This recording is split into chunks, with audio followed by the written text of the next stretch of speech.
we have Crown Equipment confirming a cyber attack which disrupted their Mhm. manufacturing. This is Forklifts, right? Yep. Yes, Yes, it okay, is, yeah. cool. Yeah. I was looking at it and it's just like, what is a lift truck? But I Right. understand now that is in fact just a fancy name for a forklift.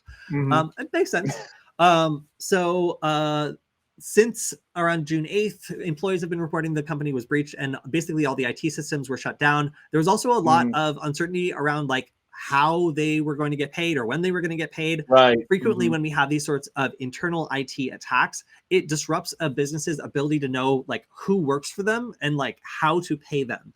And that is, certainly, even if their forward-facing operations are okay, it means that their back-end stuff could be in a lot of trouble. So when we hear like employees are reporting like, I don't know when I'm going to get my next paycheck or something like that, like that is often a very, not great position for a company to be in. And these ransomware groups are always looking to exert maximum pressure. So if they're not able to completely shut down a company, then exerting pressure with something like this is pretty much the next step in trying to force ransomware negotiations. Now, we're also going to cover a company that actually paid the negotiation to try to prevent their it was their employees' data from being leaked. But again, there's no guarantee that it's not being sold privately. And there's also no guarantee that if that threat actor needs money in the future, they don't just, go back and rummage through this data breach and then sell it online.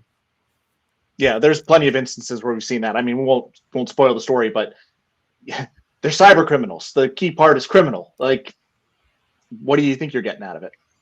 Yeah. So just looking through the story, it sounds like an HR nightmare. It really sounds like they're going to be spending a lot of time internally making sure that their employees are taken care of because that's where it seems like the majority of the impact of this attack has been.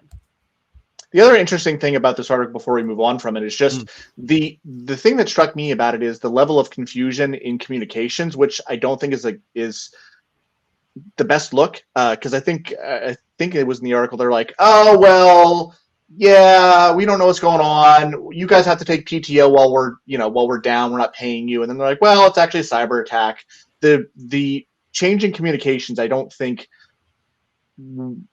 helped the situation. It certainly didn't help with employee relations if they're like, oh, well, you get forced time off. LOL.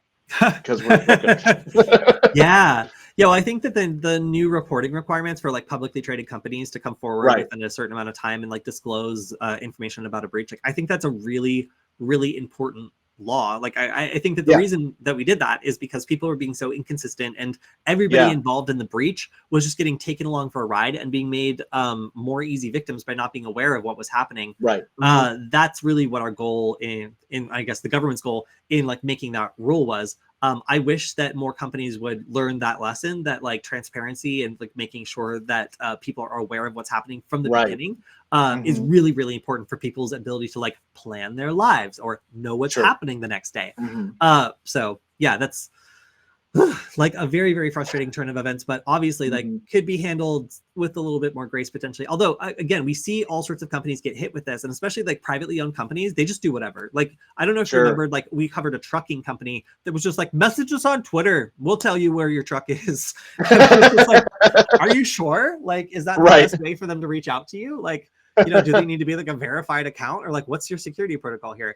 But it certainly spawned like a fertile ground for like phishing attacks and like all these other things to potentially impact the victims even further. So I think that like reporting requirements and some of these other more standardized approaches to these like certainly cut down on the chaos, and like it would definitely help probably them to know how they're paying their employees and making sure their employees know that too.